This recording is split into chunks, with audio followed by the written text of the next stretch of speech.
Hello, and welcome to Philosophics. My name is Brock, and I'm here with APOC today to take a philosophical look at debunkers. Hello, everyone. All right, so today we're looking at Professor Dave's video. The SAFIRE project is not real science. I beg to differ, and we're gonna go into why. We're actually gonna watch the video and go piece by piece and just look at the philosophy of it. Look for the fallacies, look for the axioms, and just see.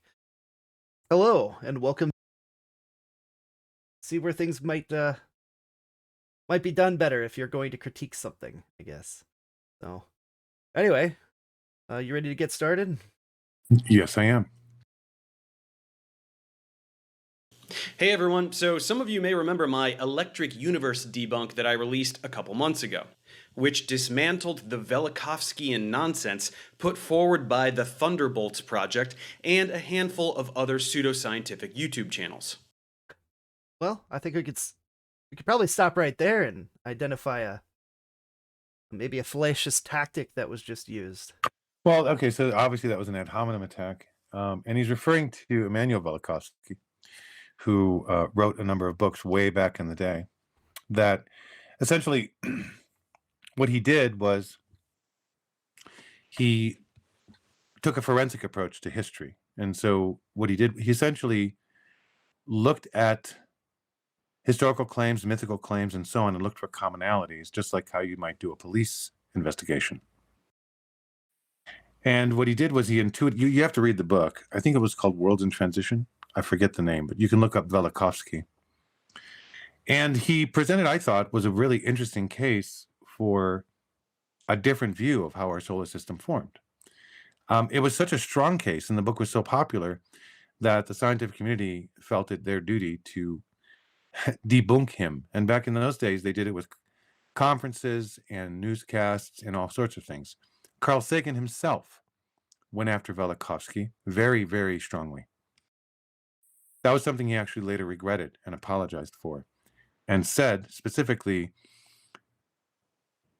that ideas are ideas and we shouldn't succumb to I don't remember the exact quote, but basically he said that we shouldn't succumb to the temptation of criticism simply out of tribal instinct. So, he had a lot of criticisms on Velikovsky's notions because there wasn't really a mechanism that anyone could think of at the time that could create the phenomena that Velikovsky said he thought had occurred. But what they didn't know was that Hans Alfvén and a few others, including Ralph Jurgens and a number of other actual scientists, Hans Alfvén being a Nobel Prize-winning scientist in plasma physics, had proposed a different mechanism for some phenomena in space involving electrical currents.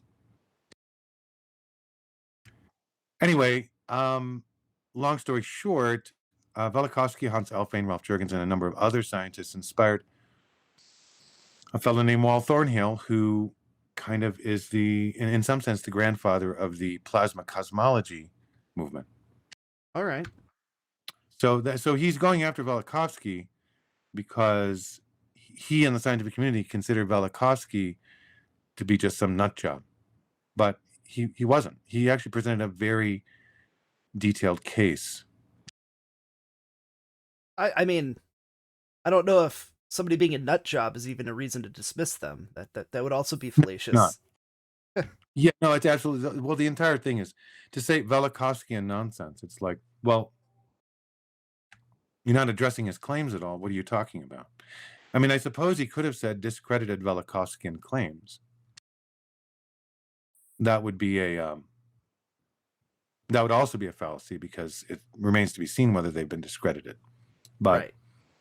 but you could say that. That wouldn't be so fallacious. Yeah.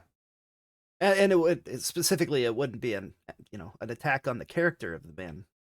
Just calling him Correct. crazy or it doesn't matter. Crazy people have good ideas.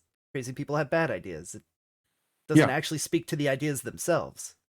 The character of the Well, person. I mean, the Nash equilibrium is a pinnacle of mathematics that was developed by a man who had delusional schizophrenia. Yeah, there's a whole movie about it. Amazingly, yeah, A Beautiful Mind.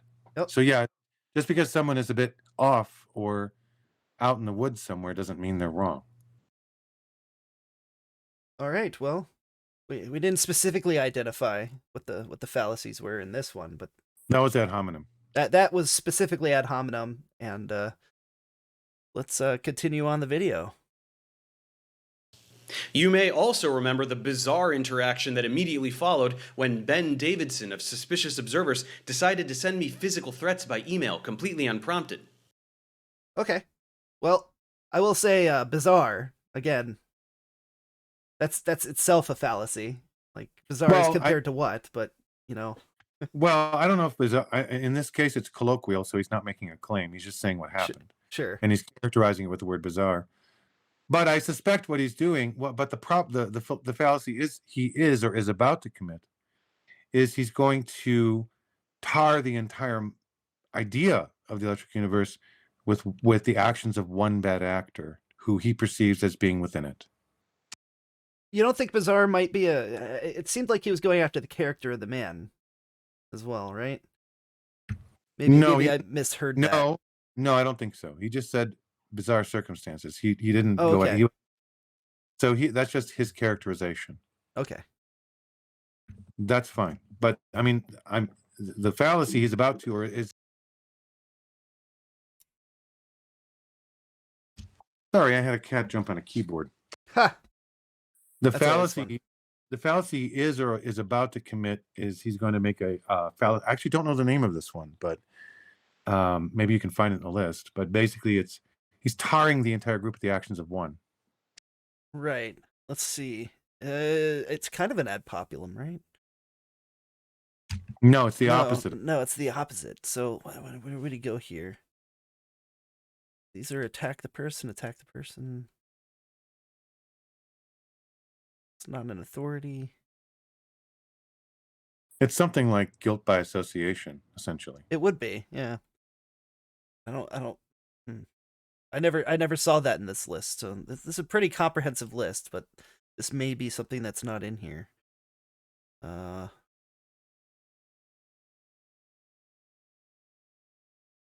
Well, it might be a straw man, right? It's just using him as the straw man, I guess. That's what you're doing. No, By using this man, you create a straw man for the whole movement. I feel pretty certain that this is a specific fallacy because it's a very, very common tactic to. It might be called the 1% fallacy. Basically, the idea is that out of any group of people, 1% of them are easily discreditable, and you use that 1% to discredit the entire group. So that it might be called something like that. I've heard it referred to as the 1% fallacy. Well, I'm gonna swap. I'm gonna swap for our viewers. Let's check the other chart. You won't be able to see this, but I want to see if this other chart maybe contains what we're looking for. In some sense, it's a red herring as well.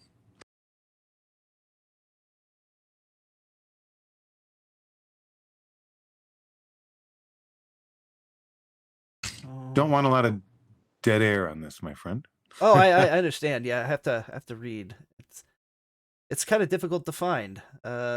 Even in this list, I'm not seeing it. Okay. So.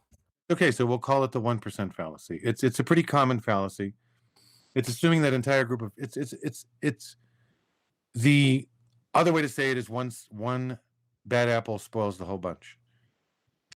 The poisoning the well. That's literally it. Poisoning the well. There we are. Yeah, I don't know why I didn't see it. It's right here. It's poisoning the well, discrediting the person before they speak in this case, but that's Oh no, that's a little different. It's a little different, but no, I think we'll just call it the 1% fallacy, okay? 1% fallacy works. We'll have to find that one later. Maybe do an update. All right, I'm going to continue playing. So I then had to make a video exposing him as nothing more than a lawyer who pretends to understand astrophysics in order to make money on the internet. Unbeknownst to me prior to these videos, there are a lot of people out there. So His credentials don't matter. That's not a claim that is tenable. So it doesn't matter if he's a lawyer or a plumber or a bricklayer or whatever. That's not substantive relative to whatever claims he's making. It's irrelevant. Right. It's essentially an argument from authority, but in reverse, saying Right. you don't have authority to say anything because you're not part of a group. You're discrediting somebody by authority. It's an argument. Weird. Yeah. It is an argument from authority. It's just an argument from negative authority, right? Right. So just because someone doesn't have some kind of credential doesn't mean they're incorrect. Right.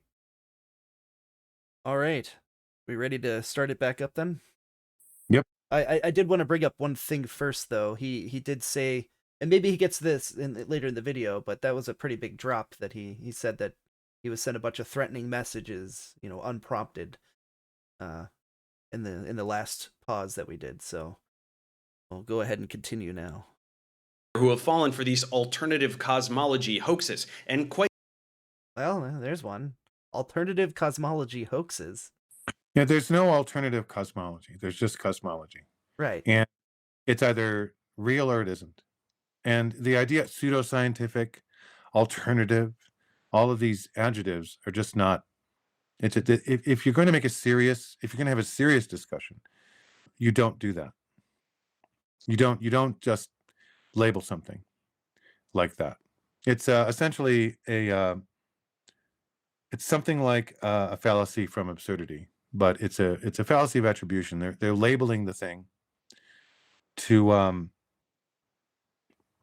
cause the listener to believe that whatever it is they're about to say or whatever they think is invalid.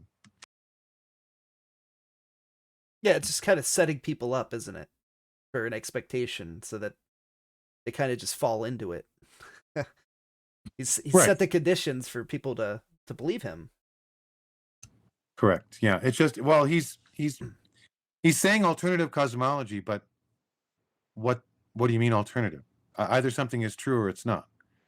If it's not true, then it's not cosmology. If it's a cosmological idea and it's true, then it's cosmology. If it's not true, then it isn't. There's no alternative cosmology. There's just whatever is true and whatever isn't. Right. All right. Well, we'll continue.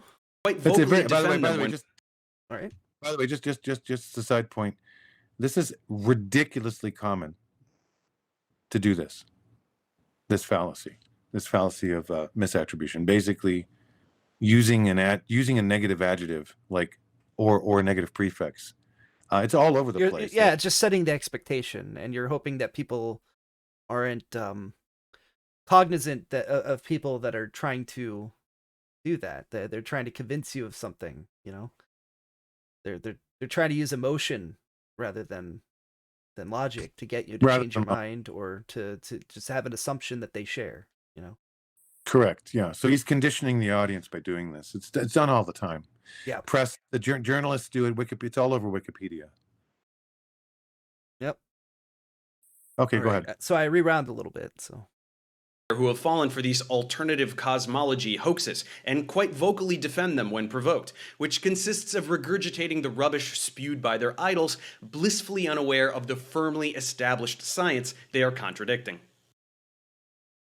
Well, that's just a bunch of nonsense. Firmly established science. That's amazing. Yeah, there's no such thing as firmly established science. It doesn't exist. It's either true or it's not. And any scientific claim can be destroyed with one refutation in a moment, and it happens all the time. Yep. Well, it doesn't happen as much now as it used to, I imagine. Well, and it doesn't get adopted. Yeah, there's a lot of people who have a lot of money on the line for continuing on into pathways that get refuted, completely refuted, and they still keep on going. Yeah, I mean, people have won Nobel Prizes for things which were later refuted. So yeah, which is fine. There is no. By the way, that's fine. Like that's how this all works. It's fine as long as you don't practice exclusionary tactics like this. Yeah, this is the dogma. This is the dogma in the system. There's nothing. Brilliant people come up with ideas that just don't work all the time. It's still brilliant. Nobody's taking away from the brilliance of it. They're just saying, if it didn't work, that it didn't work. Yeah, it's just an idea. Yeah, none I of mean, this is to beat up on that at all. So no, not at all. being And discredited has nothing to do with the person. It's the idea that's discredited. So well, yeah, should probably be more specific. Discreditation isn't the same thing as refutation. So I don't even like the word discredited. yeah, Because it's a social term, not a scientific term. So if something's been refuted, that's different than it being discredited. Discredited just means a bunch of people don't think it's true. right. And well, discredited usually refers to the person, right? So just because Usually. you're, I guess you could say, just because your work's been refuted doesn't mean you're discredited. You're not no longer a scientist, no longer a mathematician, just because your model didn't work. If that was Well, if true, that, then nobody would that ever become a mathematician or a scientist, right? well, let's I mean, with string theory and M theory, that's been around since the 80s and it still doesn't work.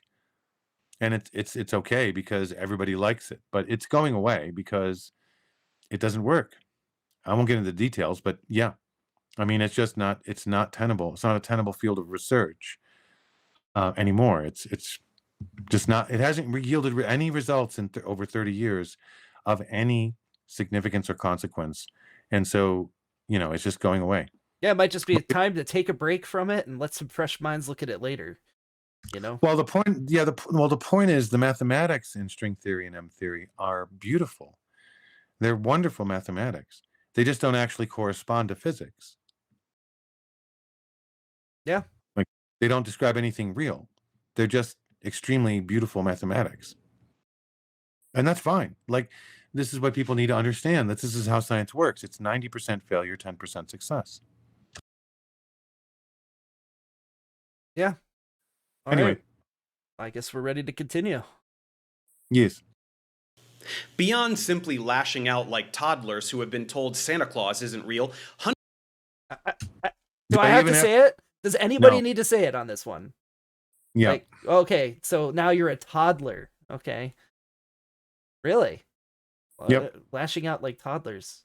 Because one guy you had an experience with in a what ill-defined movement. It's not like a movement has a guard at the door to prevent you from entering it, by the way. Like anybody can join into a movement. And anybody could adapt your ideas. They could be good actors, bad actors. They could be doing what they think is the right thing, and they could still do really bad stuff, right?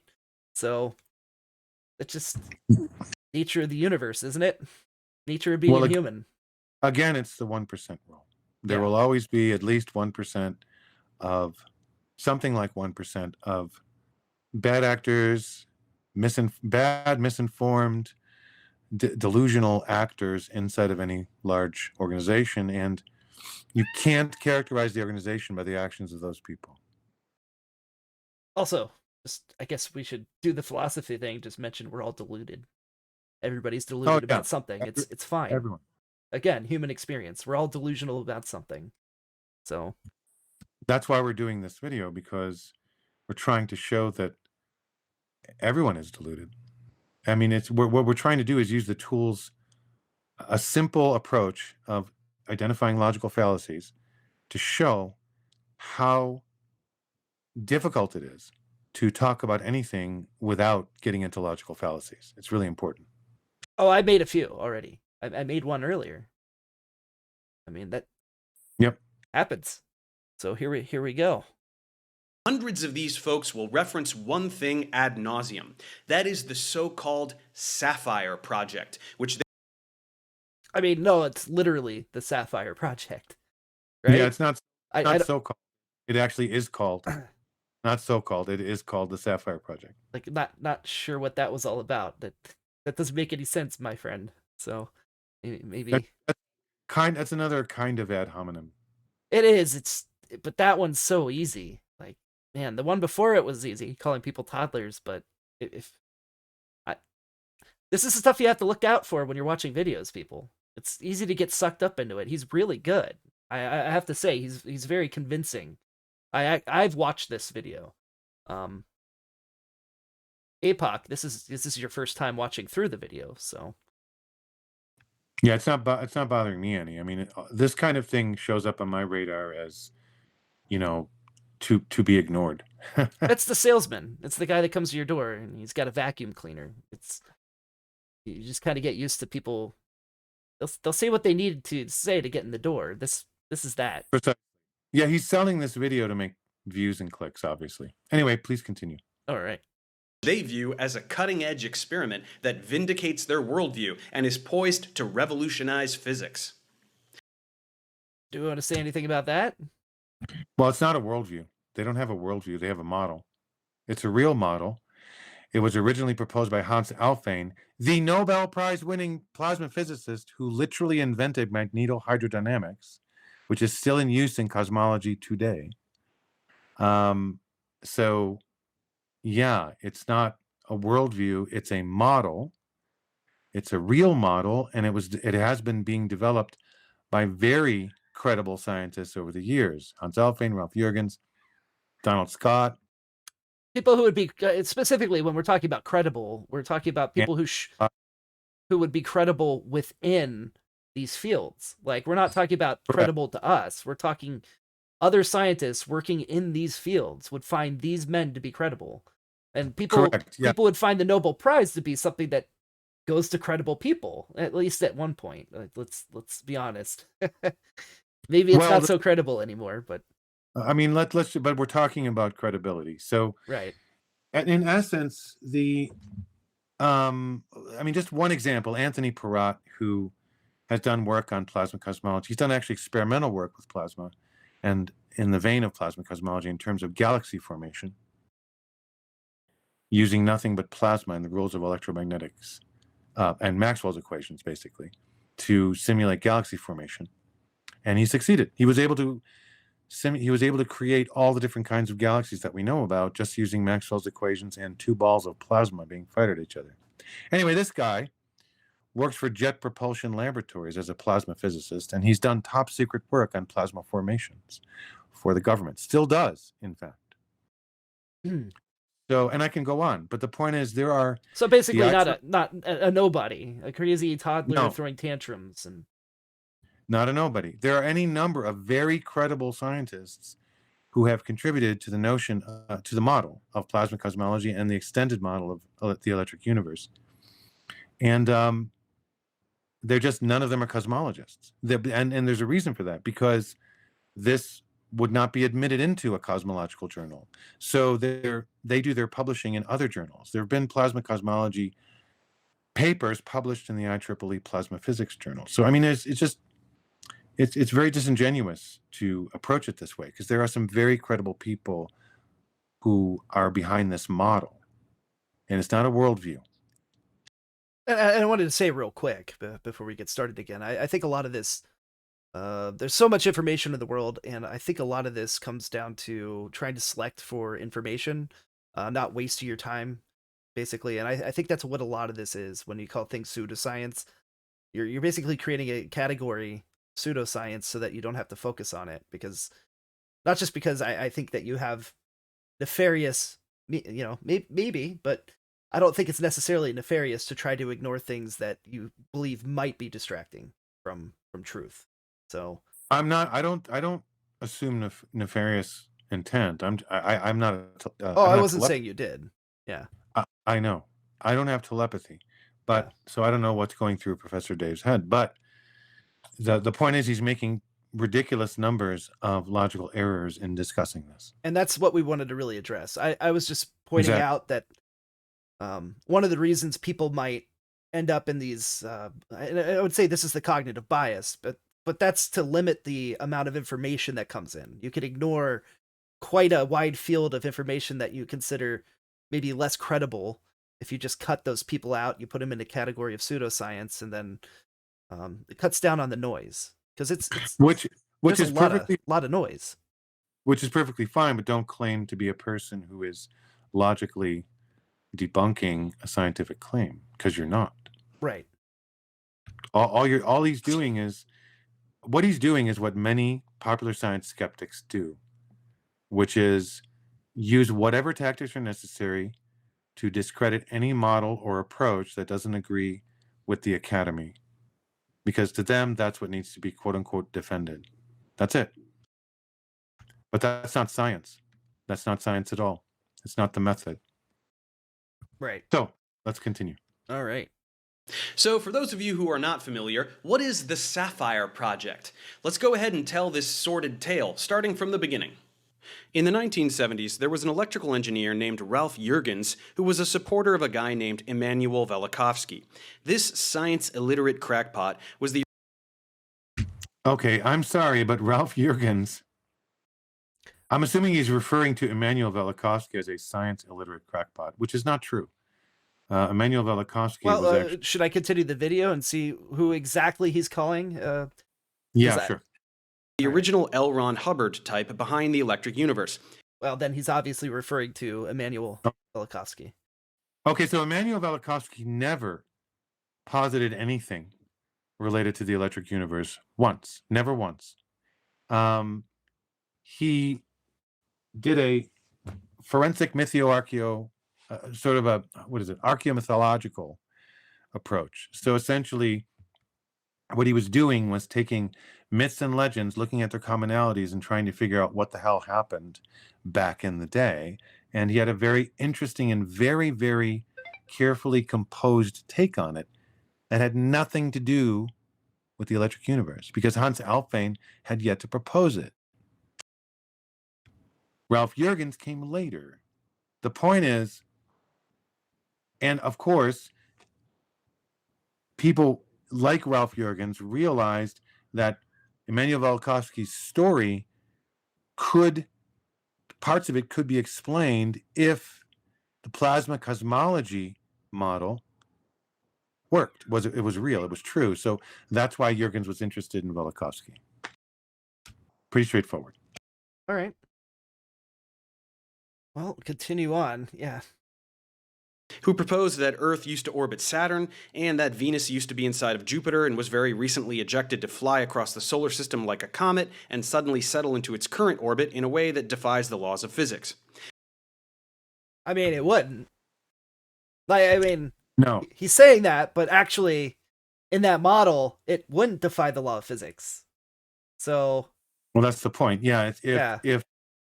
And of course, people, he obviously doesn't know this, but the Einsteinian model is actually under attack right now.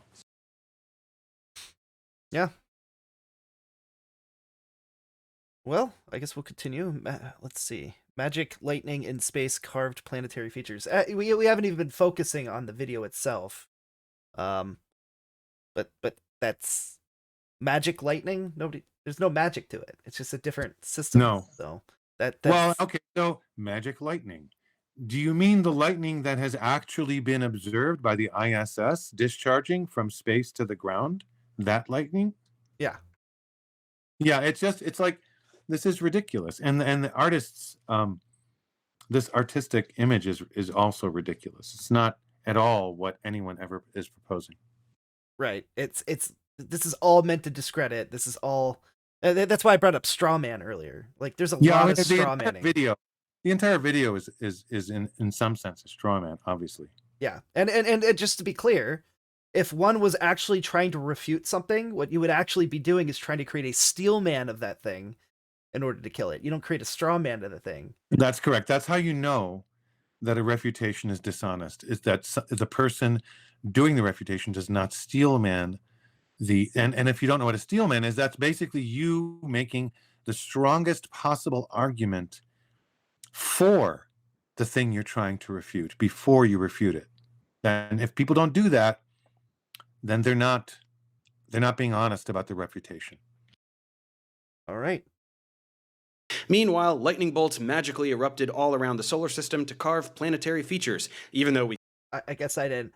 See, if I just let it play... But there we go. Again, magic lightning. I'll go ahead and continue. It's not magical. The model says, the model is simple. The sun is an anode that is discharging electrical current into the solar system and creates the heliopause and blah, blah, blah. So there's nothing magic about the electrical discharge that would happen on a planetary surface should there be a big enough charge differential. Nothing magic about it. This is all electrical engineering and plasma physics. Like we do this stuff in the lab all the time. Of course, we're trying to stick with it. It's kind of hard because he and I have talked about, APOC and I have talked about some of this stuff over the years. Like, what has it been, like 3, 4, 5 years? It's been a while since we've been on this topic, and you've actually looked into it a little bit in the past. You're also aware, just well, in fact, if you want, you could give a little background about why you know so much. Why do you know so much about the EU, for example? Well, I have to. I mean, I studied physics and mathematics in college, and I became aware it was originally called it's still called plasma cosmology. There's actually a distinction between plasma cosmology and electric universe, and that's something that's not being made clear here. But I the electric universe idea is a very broad, extensive thing that's mostly philosophical and is an extension of plasma cosmology. What I've been looking at since literally the 80s is plasma cosmology, because at the time I found out about it, it seemed interesting. And so I looked into it. And I've been paying attention to it ever since. So I know a lot about it because I've been paying attention to it for like a very long since I was in college. But let me ask you this: do you believe everything that comes out of plasma cosmology? Absolutely not. What believe? What does believe mean? I don't know, because No, that's what we're being attacked with here. So like something no, about I don't believe. believing. I don't believe anything. I just think it's a compelling model. That's all. I mean, because it actually makes some sense. It actually has coherence with some observed phenomena that are not well explained by the lambda CDM, by the standard model. Okay, very good points. Let's continue. We can't see that happening anymore, nor is it possible in the first place. And all of this not because of science, but because of some arcane religious mythology he was fond of. I mean, we call it religious mythology because that's how we that's what we how do I say this? This is a temporal error, maybe. I think it's a temporal fallacy that like how does that work? No, It's basically, assumed to be religious, but it might be informed by something other than religion. I think that's the point that the EU people make, is that um yeah, it might be religious, but there may actually be truth contained within it. it's okay. So all Velikovsky claimed about this was that myth had truth in it. And to discover that truth, you had to cross correlate myth and find the commonalities. And once you found the commonalities, maybe what you were finding was something that had really happened in the past. All he's claiming, all Wal Thornhill, for example, or Peter Talbot is claiming, David Talbot is claiming, is that maybe some of these ancient stories we have some kind of actual record of human experience buried in them, and we might be able to figure out what that is if we cross correlate them. That's it. Right. That's the claim. That's the paleo, the what is it, archaeomythical claim. That's it. Yeah. So And by the way, just invoking religion on it, by the way, like he brought in religion. Uh, that's another thing I guess that a lot of people bring in. They'll say religious claims. Well, it's not. It's just a historical claim. It's not religious. And there are plenty of atheists in this group. Like they're also religious people. There are people who are creationists that have tried to use the EU to to validate themselves. Although I don't know why, because if you actually bought the plasma cosmology model as being true, then the universe has no beginning. Like basically, not only doesn't it have a beginning, but we have no way of knowing when it began yeah. or when it. Like that's essentially the claim. It's a steady state claim, basically. Anyway, yeah, it's a silly idea. There are religious people involved, just like there are religious people in physics right now. Yep. Well, it turns out Like those. I don't know. Oh, Francis Collins is a great example. Just look up Francis Collins. He's very religious, and he's also a genetic scientist. Hmm.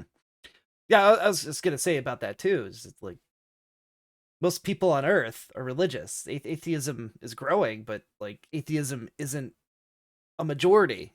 Most people, and so if you just do the distribution, you're going to find that scientists also are going to be, either Buddhist, if as far as people consider that to be religious. They might be Buddhist, they might be Christian, they may be Muslim. I mean, there's scientists in Saudi Arabia. Do you think they're atheists? I don't know what that has to do with anything. Religion is just not something. Somebody's religion is not something you could dismiss them on, and you can't assume it either. You can't assume that it's Yep. biasing their opinion. Yep. Let's continue. All right. This is the nut job that inspired the people at the Thunderbolts Project and many other similar figures, and they all regularly cite him as some kind of visionary, which is enough to discredit all of them point blank. No, it isn't. I mean, we could go quicker because we're 2 minutes into the video, but there's been a lot to discuss here. But nut job, and enough to dismiss the entire movement. No. Yeah. Well, so Walt Thornhill has a degree in physics and electronics, and he's been working in the field of electronics his entire life. He's a very accomplished person, and he got into plasma cosmology as an adjunct to what he was doing for a living. So he's not a nut job. I mean, it could be a nut job. Again, not a reason to dismiss something. And, no, I mean, someone, let alone, like he said, enough to discredit the entire movement. No, like that's ridiculous. That's ridiculous. Yeah. Anyway, Walt, if you listen to him talk, he's not like he's so calm and so clear. He just talks. Now, I don't believe everything he says. I just listen to him. I think he's a clear speaker. That's all.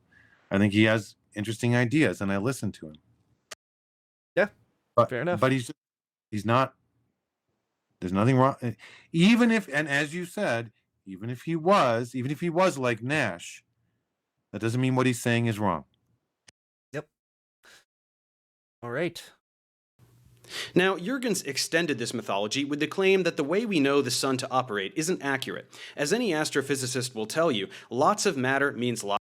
I just want to point out, not all astrophysicists will tell you that they believe this, that this is the only model for the sun. They may say this is a model for the sun. They might say, I think this is the right model for the sun, but they're not going to tell you this is the model for the sun. If a scientist ever tells you this is the thing, stop talking to them. Stop listening. Just walk away, I guess, because they're believing. That's dogmatic. We have no way of knowing what's inside the sun whatsoever. No information is coming out from inside the sun. We have no way to verify anything inside the sun at all. Not even indirectly, not for sure. But we have mathematical models. It doesn't. I know. Yeah, it doesn't matter. Yeah. It doesn't matter. You can't. This model was created in the 1920s during the era when people said, "Well, the sun must be." We had just discovered nuclear energy, and people had never really understood what powered the sun, and so they said, "Well, this is a tremendous amount of energy. Nuclear energy is amazing. The sun must be powered this way," and so this model was created. That's literally the origin of this model, is in the 1920s. It's been challenged over time, but there are big problems with this model. There are at least 50 different characteristics of the sun that don't correlate with this model. And astrophysicists have had to invent something that Hans Alfvén, who created magnetohydrodynamics, said couldn't happen, called magnetic reconnection, in order to explain some of the phenomena that occur on the sun. So it's a very tenuous model that we don't know it's true, we don't know it's false, but it's probably there's probably something very seriously wrong with it. Let me put it to you that way. Right, and this is actually where we get into axioms. We have never brought it up. I have it in the description, but we've never brought up what an axiom is. Would you like to explain what an axiom is, real quick? An axiom is an assumption without evidence. That's all it is. It's an assumption about reality without any evidence to prove it. So it's a guess. And then you base everything on that. And if what you base on it works, the more that you base on it that works, the more true you believe the axiom must be. The stronger the axiom, right? The stronger. So the axiom is just something that you rest a lot of other stuff on, but you don't know how strong it is until you do that, because you have no way to prove it. There we go. Lots of gravitational pressure, so it gets real hot in the core such that nuclei slam together and fuse, and energy is released. So okay, so within current astrophysics, he's totally wrong. The sun does not, the actual mechanism in this model is not gravitational pressure. It's actually something much more subtle than that. I won't get into the details, but it's not just gravitational pressure. There are other things going on that cause the sun in this model to not explode, shall we Okay. say. During nuclear fusion, which keeps the star in equilibrium, also making it shine in the process. Basic stuff. However, according to Jurgens, stars are not powered by fusion, but instead by electricity, and he came up with the electric sun concept. In a blatant display of projecting his area of personal expertise where it does not belong, Can I stop you here? Oh, yeah, I already knew. Okay, yeah. It's not, well, first of all, it doesn't matter what his expertise is. If he's right, he's right. If he's wrong, he's wrong. It doesn't matter. Secondly, Hans Alfvén actually created the first electric sun model, not Jurgens. All right. Jurgens proposed that the sun and all other stars are anodes for galactic discharge currents. This means that, like a giant capacitor, the sun would have to be a positively charged body, somehow powered by a source at the center of the galaxy, with no evidence and no real science done to back it up in any way. Yeah, there's plenty of evidence to back it up, actually. Jurgens did a bunch of experimental tests to show that this was in fact the case. They weren't accepted, but it's not like he could do it. What do you mean by accepted? What do you mean by they weren't accepted? Well, but he did a bunch of tests involving atmospheric electricity, and they were just kind of explained away by other effects, quote unquote other effects.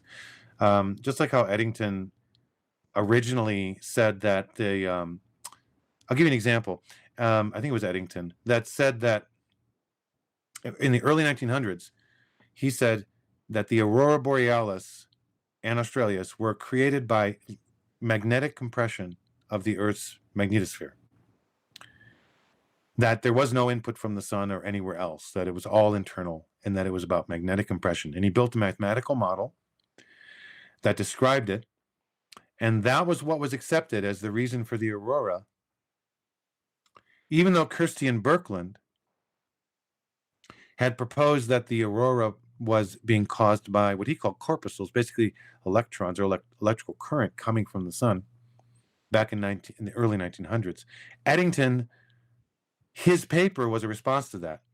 Anyway, his paper was accepted by the Royal Society, and it was accepted as the fact, the way things were, until satellite surveys proved otherwise and showed that the aurora were in fact being caused by, as they put it now, solar wind striking Earth's magnetosphere.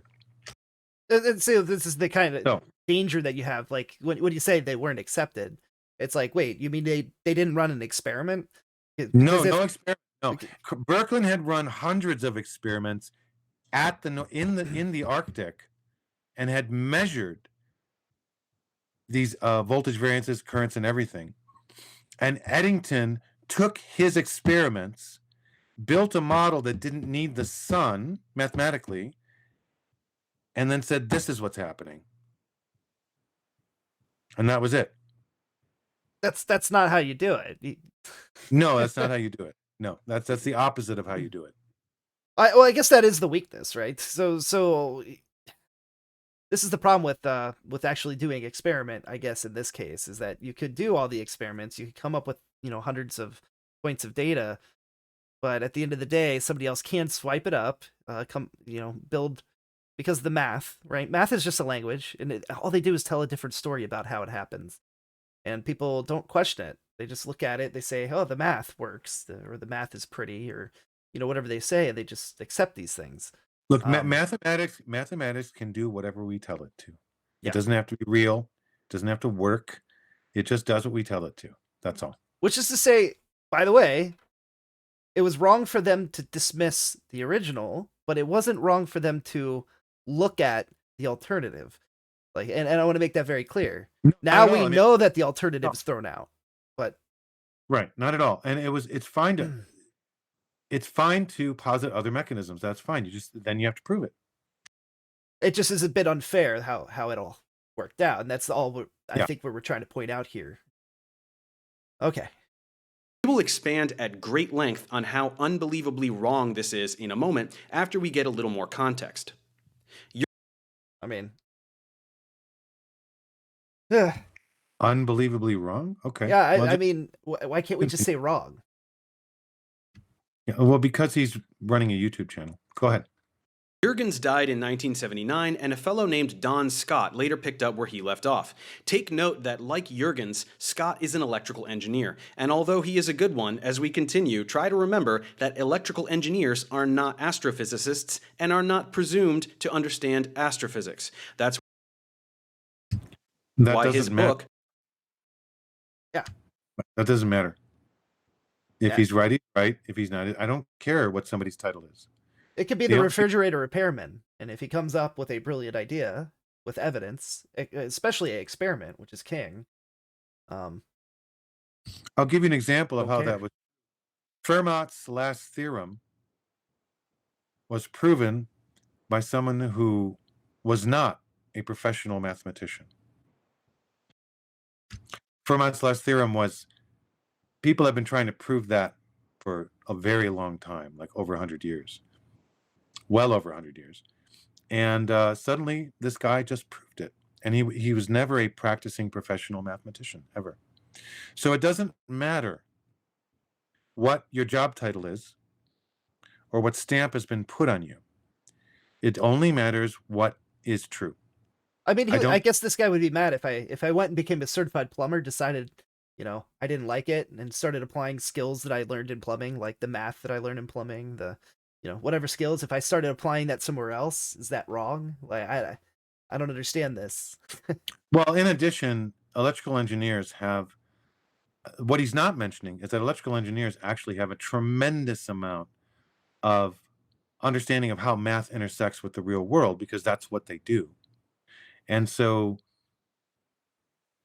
the perspective of an electrical engineer on nearly any real world problem is probably pretty valuable just in general. They might be wrong, they might be right, but it doesn't really matter that he is. By the way, he's not just an electrical engineer, just FYI. He was the professor of electrical engineering at Worcester Polytech for decades. He's also a doctorate, by the way. Like, he's got a master's, he's got bachelor's, got the master's, and he's got the doctorate, all in double E. Yeah, all in double E, and he taught it for 20 years too. And in other words, probably the computer that Dave is using to do this video, parts of it were designed by some of his students. Incredible. Yeah. Okay, go ahead. All right. The Electric Sky, describing the sun as an electronic transistor, is an impossible bunch of gibberish, another arrogant projection of expertise onto an area where it does not... I mean, we're gonna pause here and just, I guess, to say it again, right? I don't know. I mean, what do we should just, what we should do is maybe in the future we'll have a little counter. Oh, that would be nice. Yeah. Just ding. Because this is just ridiculous. Like, what is this guy on about? Like, talk about the fact, I mean, this isn't debunking at all. It's all just emotional. He's all he's doing, by the way, is making an argument from authority against all of this. He hasn't actually discussed any of the merits or demerits of plasma cosmology at all. Yeah, and I find it particularly disgusting to use so many emotional arguments you're supposed to be doing science, I thought. Like, you're supposed to be talking about science. What's with the emotional argumentation? What's with the... why? Because he wants a YouTube audience, I suppose. Yeah, I mean, it seems to have worked for him, but... Anyway, guess we'll continue here. Not fit or belong.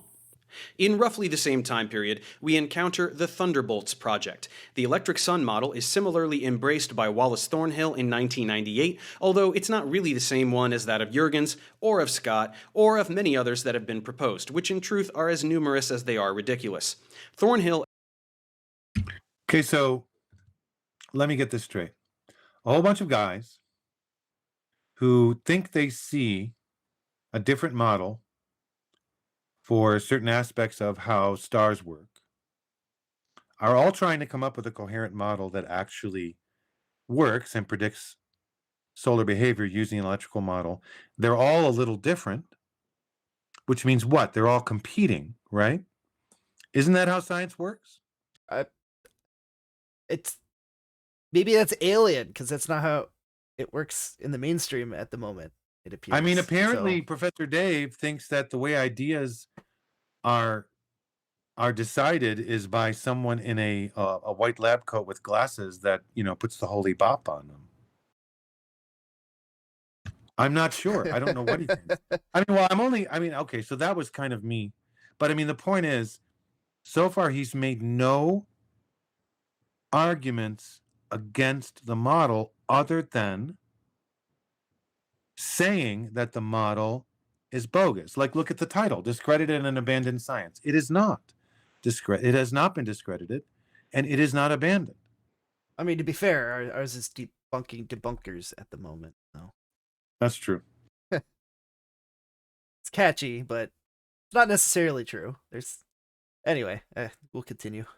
Essentially takes aspects of plasma cosmology, which had been thoroughly discredited and abandoned over the 80s and 90s, mixed it with a version of the electric sun model, a hefty dose of the Velikovsky woo, and some nonsense about cave paintings, courtesy of Anthony Perrat.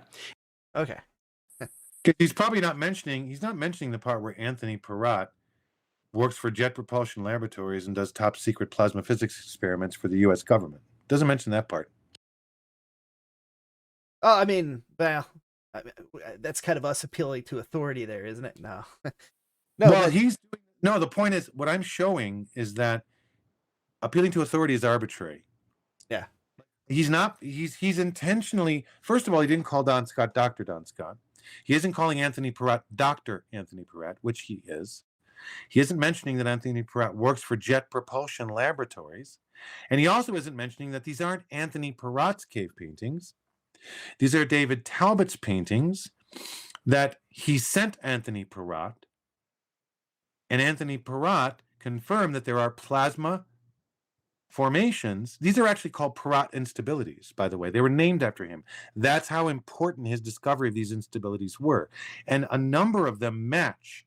Okay, as you can see, they actually match some of the Paleolithic rock art and cave paintings around the world. Don't you think that's interesting? No? Okay.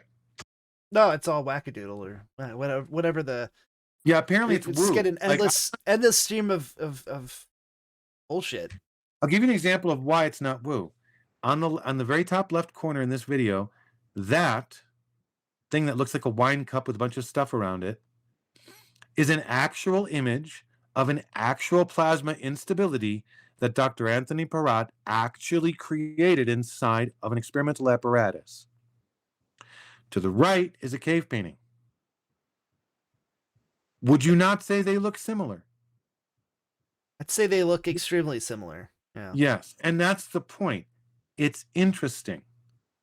So the connection is just, oh, well, then perhaps. So the only thing that people are saying is that perhaps the ancients saw some of these things in the actual sky. Who knows? But it hasn't been proven because you can't go back in time, but it's an interesting thing. And Dr. Anthony Perrat thinks that there is a connection. Case closed.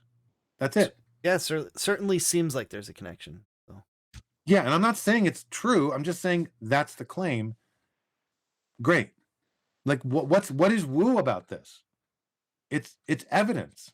Well, I mean, it comes down to the extraordinary claims require extraordinary evidence. Well, there is no such thing as an extraordinary claim. I've always had a problem with that. And Sagan actually recanted, as you know. He recanted the statement later. Who decides what's extraordinary? Oh, it's not part of the accepted norm of. Okay. Yeah, but and that's what it is. As compared to what? What are we comparing this extraordinary claim to? What the claim of extraordinary is itself a claim. So, as compared to what? Correct. First, prove it's extraordinary. How do you do that? You can't. It could be what's really happening, and the claim that's being made by the establishment is extraordinary. We don't know. We could cook food with microwaves without killing everybody in a room. Seems pretty extraordinary to me. That's crazy talk. That's crazy talk, man. Yeah. Crazy. All right. And in doing so, he developed the flavor that this pseudoscience currently operates under. This amalgamation. I mean, maybe I shouldn't pause every time. Here. I wish we had the counter. I just hit the beep, beep, beep, beep. Or, Pseudoscience. There you go. Pseudoscience. Yep. Amalgamation goes far beyond stubbornly clinging to obsolete science. Thornhill, along with colleagues like David Talbot, push a hoax so mystical in its delivery that it is currently featured on Gaia.com alongside pseudo-documentaries about ancient aliens, quantum healing, and all sorts of other frivolous. Okay, so that's, again, irrelevant. Doesn't matter where it's featured. If it's true or it isn't true, makes no difference. Yeah, again, it's a massive straw man, a massive appeal to authority, a massive. It's just that's the theme. It's the entire video. It's not like there's a appeal to authority here. It's not like that is the entire theme of the video: appeal to authority, straw manning the other position. That's not the only fallacies that are occurring, but I mean, it's so unimportant. Like, it only takes one. It only takes one logical fallacy to discredit something. An argument, right? Takes the first one. So it's really good not to come with fallacious arguments. You can act. We're saying that these things don't discredit. A fallacy does. A fallacy actually discredits your argument. Correct. In other words, so far, as far as I can tell, every argument this guy is making, that Dave is making, is fallacious. And he hasn't actually made, as far as I can tell, he hasn't actually made any real arguments against anything. I mean, they're real arguments. They're just fallacious arguments. So, the only thing you can do with them is dismiss them. I'm asserting, what I'm asserting is that logical fallacies are not real arguments. That's probably a conversation to have at some point. All right. Yeah, it's just my characterization. Go ahead. Nonsense exclusively for suggestible simpletons to watch while high. Thunderbolts invoked drugs. Ad hominem. We're all on drugs. Ad hominem everywhere. It's all over the place. Yeah, go ahead. Is a transparent cash grab in the way of videos with action movie soundtracks and expensive to attend conferences. A true three-ring circus. Oh, it's expensive to attend the conferences. Oh, it's actually not. It's only like $150 or $200. It's actually pretty cheap for conference. I mean, we could go as compared to what, right? Again. Yeah. I've seen more expensive conferences. I've gone to more expensive conferences, so. Yeah, I mean, I haven't been to an Electric Universe conference yet. I do want to go just to check it out and talk to the people there just to see what's up with them. But when I checked on the pricing, it wasn't expensive. It was like $150, $200. Like, that's not expensive for a conference. Yeah. That probably barely covers the cost, actually. That's true. Yeah, there's one. What is it? The nuclear engineering conference that I went to, but I forget the one before it. There was the one that was actually at Oak Ridge, and then there was the one that was hosted privately, the Lifter. I think it was just a Lifter conference, but I think that was about the same price too.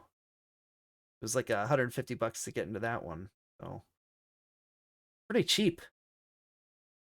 Yep.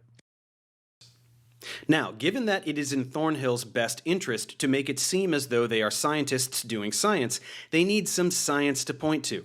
With his crew, he hatches. It's just amazing. I mean, he's basically just papering with so many ad hominems and so much BS. It's amazing. He's not even. Look, I just want to be clear. If you're not doing the science I like, you're not doing science, all right? It's not about the method. It's about my preferences. I like these people. They're doing real science. Look, he's got a freaking lab coat on. He's a real scientist, Well, what about that guy over there? No. Well, I don't like him, though. So it's like we just don't have any standards here, really. Like, it's kind of weird to call it an appeal to authority, because who is the authority here? I don't know. I don't know what his source for authoritative science even is. You can't get a good read on it. You could say standard model, but he messed up the sun model. So what does he actually believe? I have no idea. I don't know what he actually believes. I don't know what he actually prefers. I don't think he's actually thought about it. That's the thing. Like that. What this tells me is that I think, I'm just presuming, but it seems as if he hasn't actually considered any of this, including the standard model at all. Because what he did was he just repeated a pop sci version of it's what we call lies we tell children. He repeated a pop sci version of the Sun model. That's not the Sun model. It's different than that. It's not the model that we tell people because it's complicated to explain. But yeah, they don't. It's like, saying that the reason that a capsule returning from space heats up is because of friction with the air. That isn't why. Not at all. Not even close. It's because of the fact that it's compressing the air in front of it, which creates a shock wave, which creates heat, which creates the heating and the fire, and it actually generates a plasma that surrounds the spacecraft. Usually, Which is what we see. that's not. I mean, fire is plasma too, by the way. But Yeah. So anyway, yeah, that's an example of lies we tell children. Like, how many people out there think the reason that a capsule heats up when it comes into the atmosphere is friction? Probably a lot of people, because that's the lie. It's told on purpose because the idea is that, well, people, they won't understand the real. That's the same thing with the Sun model. The model he just showed is the lie we tell children. maybe Anyway, go ahead. we might want to do an episode just on the lies we tell children. We've talked about a lot of these over the years, so That's true. Yeah, that would be that's a true. lot of fun. All right. Yeah, and that's all in reference to accepted standard science, as Professor Dave would define it. Yeah. All right. Is a plan to manifest such a monstrosity by way of the SAFIRE project, which means Stellar Atmospheric Function in Regulation Experiment. Catchy, no? Oh, well, it's not catchy, but it sounds like a real He said experiment. Does he know who Feynman is? I don't know if maybe he doesn't know who Feynman is. I think most of these guys don't. All right. No. Now, it is also in their best interest to pretend that they are not affiliated with such a project in order to claim that independent researchers are corroborating their hypotheses. So, in order to get That is not true. They were always very transparent about the fact that they were guiding the process. Period. Always. And what they did was they hired a third-party laboratory to do the experiment and to control it so that there would be less of a chance of internal bias. That's it. get the project going, they make up a charity called International Science Foundation and funnel money through that to pay Montgomery Childs, another engineer located in Canada, with whom they were previously acquainted, despite their outright denial of this fact.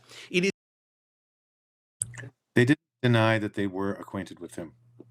What they said was that Montgomery Child was neither a skeptic of nor a believer in the plasma cosmology or EU hypothesis. That's all. Oh, I mean, this is all fine and good, and you know a bit about what happened, so I'm not quite as familiar, but I will say I hope I see some evidence, right? I hope at some point in this video I actually see him corroborate what he's saying with some real evidence. That's a good point. He has corroborated nothing. He's making all of these are fallacies of assertion.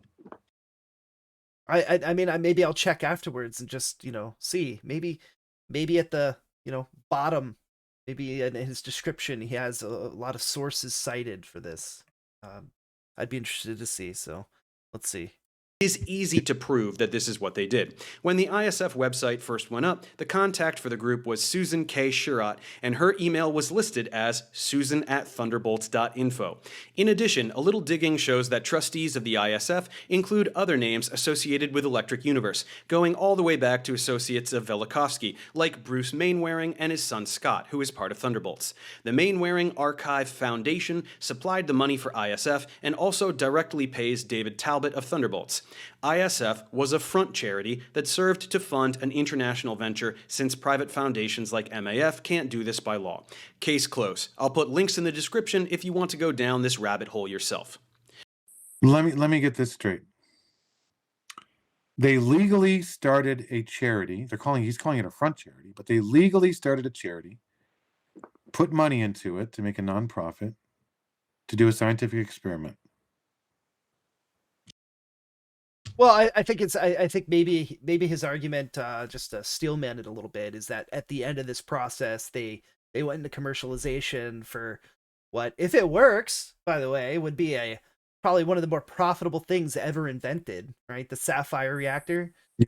Well, Um, they're actually I yeah know they're in commercialization now. That's why I'm bringing it up. they're That's the actually they're, steel man, yeah. is that they used a charity to fund a profitable venture, to move money from a nonprofit into. But guess what? That happens all the time. Is it what is the national, what is it, the National Science Foundation? Not the government one, but there's one that's like private. They give Well, out research funding hold on, all the hold on. time. The point is, was fraud committed? No, like I guess he's a legal expert now. Like he Yeah. is the legal authority, and the legal authority that exists that didn't consider this to be anything. It's a nothing burger to the government. It's a nothing burger. Um, I don't know what we're supposed to take away from any of this. By the way, that I think that's what you're bringing up right now. Yeah, basically a What's he foundation. asserting? Okay, so Foundation A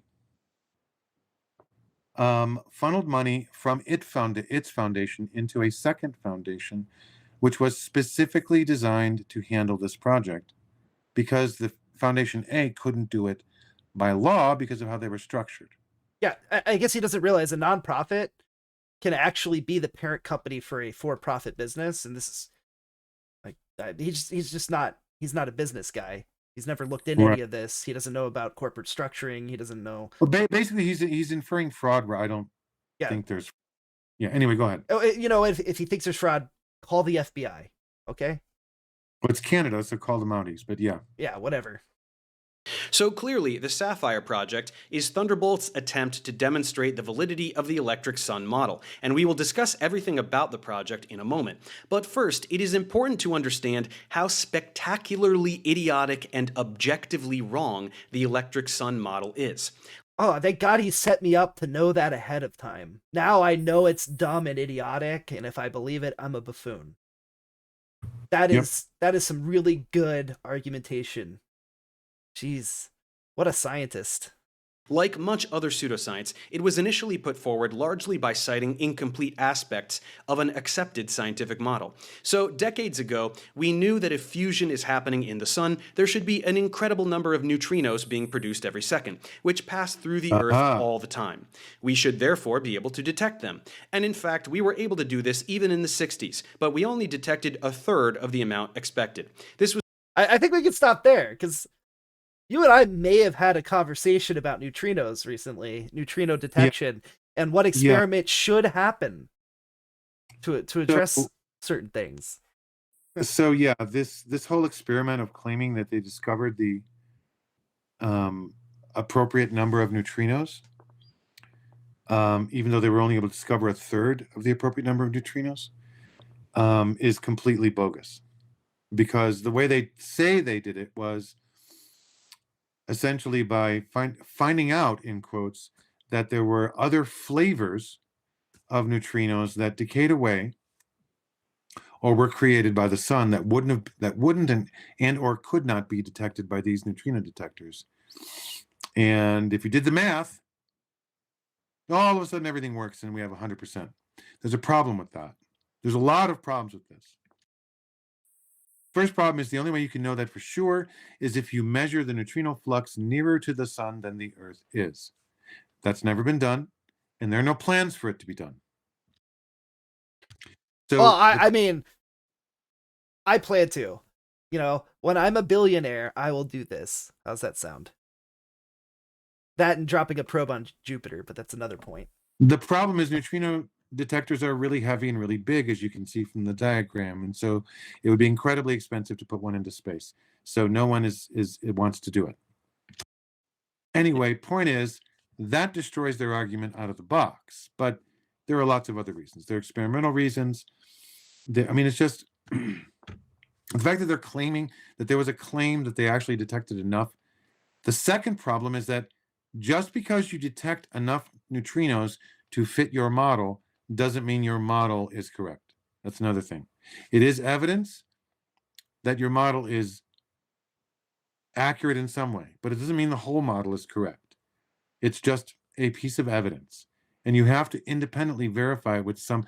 This is why you need to have more than one method of verifying something before you believe it's true. Yeah. You can't just make one measurement and say that's it. Well, Call it and, okay, so we just got to believe it's true. Provisional. People should be more provisional, right? Correct. I think that's the whole point that we're trying to make as well, is that provisional language, even your belief, like the idea of belief. I have beliefs, but they're malleable. They could I am willing to let all of my beliefs go when confronted with superior information, or with just any information for that matter. So anyway, oh yeah, so I do want Go to ahead. mention real quick that that needs to be in space, and it needs to be about 10 times larger at least. However big it needs to be in our orbit, so that I can actually see it from the ground. That thing looks cool. The No, neutrino detector. it is pretty cool. Yeah. Yeah. Okay. It's the Death Star. Anyway. This was later solved in 2002 by detections from the Sudbury Neutrino Observatory, paper linked below.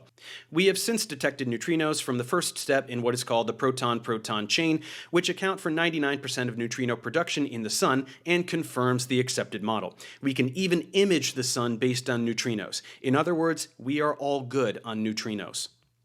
Because this is not true. Okay. Well, I don't want to get into it. The problem is we need to have another video, I think. Maybe this one we're going to try to stick. We've been going pretty heavy into the science stuff. We really should stick with the philosophy. We should really come back and just look at the science. I mean, at this point, I think it's obvious that this whole thing is basically fallacious. The fact that it's interesting that he goes after these scientific papers linked below, blah, blah, blah, blah. Those papers are only decipherable by someone who understands the art. And I guarantee he doesn't. I guarantee you, we're going to look. I shouldn't say that. All right. I should give him more credit than that. I'm assuming that when I go to look at these papers, and when you and I talk about this, what we're going to actually end up finding is that he just didn't read the paper. That or he misunderstood what was actually in the paper in order to make this assumption. The papers that he's referring to do not, in fact, prove what he's saying they prove. That's the best I can do. To actually explain it would be impossible, but they don't prove what he's saying they prove. You could, if you weren't a physicist, take away from the paper that it did in fact prove it, but actually it proved something entirely. It was something entirely different than what he's stating here. Yeah. It's just it infuriates me that this happens, that physicists don't clarify what the fuck they're doing more clearly to the public because they want, I don't know, they want accolades or something. Right. All right, I think at this point, if it's okay with you, maybe we take a quick break, and if we don't come back, there will be a part 2 of the video, and if we do come back, I'm not sure how much time, so that'll be discussion in the break, but well, I think I think we should do a part 2 because we've spent a lot of, my goodness, this first 25% of the video is him just going all over the place, and doing nothing but ad hominems, arguments from authority, fallacies of attribution, fallacies of understanding, like all kinds of things that are just all over the place. Like, even if everything I said about the physics was wrong, it doesn't matter. This guy is using fallacious arguments, and he's not finding a requisite number of neutrinos doesn't prove the model. They even admit that in the paper. So you're telling me you've read this paper? Yes. I'm saying that on the stream, but he and I have actually talked about this before. Yeah, they even, but they use terms like strengthen and so on and so forth. But they know that just detecting X number of neutrinos, just because it fits the math, doesn't mean it proves the model.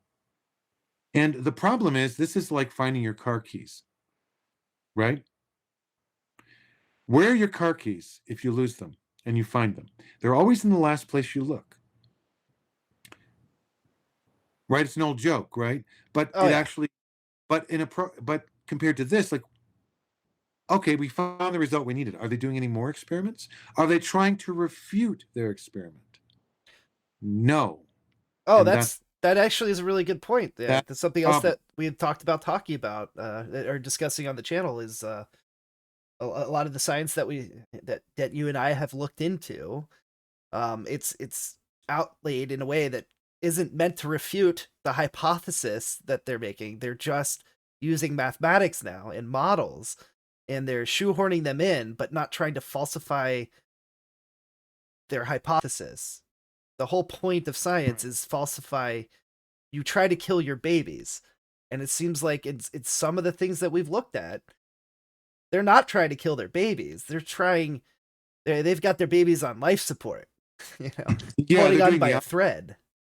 yeah, they're doing the opposite. That's true for this model. That's true for the LIGO, the laser interferometry gravitational observatory, LIGO, which claimed not long before it would have lost funding, by the way, that it suddenly detected gravity waves. Oh, look at that. And then when people started going after them, they were basically excluded from the conversation. I know they're going to say that didn't happen, but I watched it happen. So the LIGO result of supposedly two black holes colliding with each other and creating a gravity wave that was detected by LIGO, I don't buy it. And a lot of people don't buy it. But it's quote unquote accepted by the cosmological establishment. Why? Because LIGO, they're pumping money into cosmologists' pockets. They're employing scientists. That's why. Oh yeah, I should say, I'm sorry. I believe that's why. I don't know for sure, but yeah, it appears that way. yeah. Even you and I, as we've talked, we catch ourselves from time to time and not using the proper provisional language, right? That's true. That is absolutely true, and you have to be careful with that. And that's the point about fallacies. We all make them. It's just important to identify them, to try to isolate them, to not get stuck into axioms that carry you too far away from things that you can actually Correct. verify. Um, and not using math. Like, if you can write a novel, you can write a novel in mathematics, and that's true. Like, math math is just a language. It's we can construct anything in mathematics. We can construct spaces where anything is possible in mathematics. But Well, yeah. I mean, obviously, because you obviously, if you were to write 2 + 2 = 5, that's mathematics. It's just it's incorrect based on the rules that we've established for mathematics, but you can write it. you could create a mathematical space where that's true, though, right? There are mathematical space. Yes. Yeah. So again, if you could write a novel in English, you could write a novel in mathematics. So That is I true. think that's a good place to end the stream. Thank you for coming on today. Thank you guys very much. And go check out what's the name of the website with the logical fallacies?